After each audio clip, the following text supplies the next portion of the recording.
Hi everybody, welcome to the Manifold channel. We're going to do a quick video to learn how to use the transform pane to change the data type of rasters.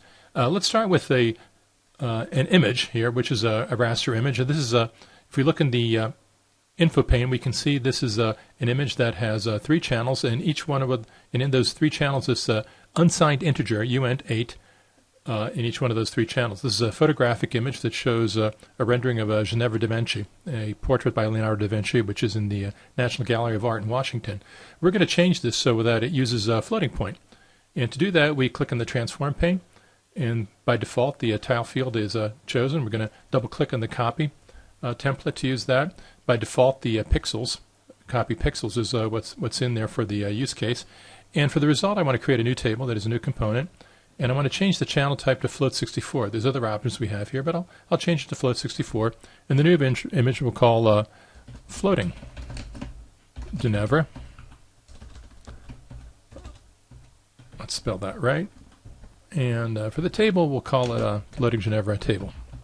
Great. Click transform, and it's done. It's that quick. If we pop open floating Ginevra, that's what it looks like, and this is the same image, but using floating point for each of the channels. So we can see that it uses floating point by clicking here on the info pane, and you can see it's now float64 by 3. It converted all 3 of the channels into float64. The image size is 2500, roughly 2600 by 2700 pixels, and if you click here on the original Ginevra image, it's exactly the same. So it's the same number of pixels, same pixel size. It's just changed the data type. Great. Let's do a more cartographic use, and here in the project pane we imported from SDTS format a train elevation in the vicinity of the Altamont Pass in California. Here's the Livermore Valley. Here's Livermore, California, with the Lawrence Livermore Radiation Lab right about there. This is the Altamont Pass. If you drive through that on 205, you've seen the windmills. And what do we have here? We have here a raster which is a float32. So that's and we're going to convert that to an int. Let's convert it to an int64. And the way we do that is with the open map in the transform pane, I choose out of the two layers. I'll choose the elevation raster layer, also the tile field. And I've just done the copy pixels, but that's from the most frequently used list up here. Let's double click on copy again, and we'll do the same thing. For the result, we'll choose a new table, and the new image we'll call Altamont, after the name of the pass, and the new table, we'll call it a table. And for the channel type, I want to choose let's see, we could make that int32, or we can make it let's make it int64. That's kind of fun. So click transform, and it's done. It happens that quickly.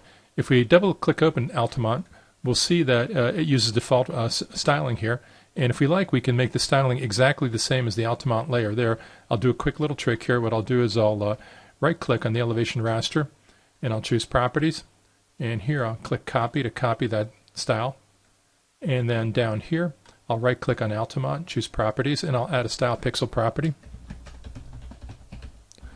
and I'll paste the styling for that. Styling in Manifold is just a JSON string, so it just tells you what the different attributes are, and it's fully exposed in tables and that sort of thing. Click OK, and you can see that's exactly the same style as here.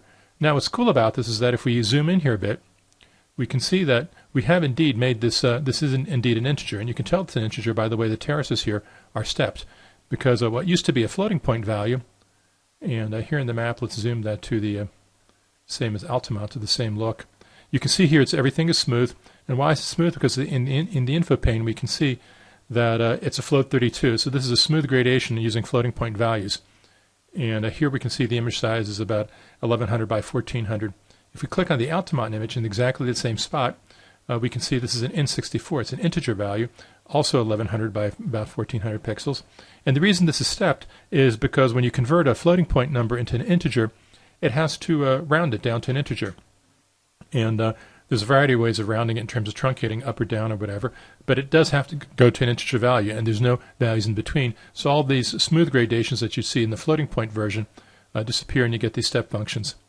Well, it's that simple. It's that easy to use a transform pane. As you can see, there's a wide variety of different things we can do in terms of transforms. There's a lot of different ways we can do copies, but here's this very simple form. It's very fast. It's very quick. because Manifold is fully parallel. It can do this on big images extremely rapidly. All this works in the free viewer as well, so you can download the free viewer and give it a try.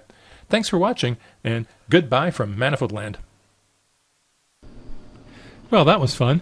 If you want to see more, visit us at www.manifold.net. As always, Manifold delivers the world's most advanced, highest quality spatial products for GIS and DBMS at a low price that you can afford. Once again, that's manifold.net. See you soon.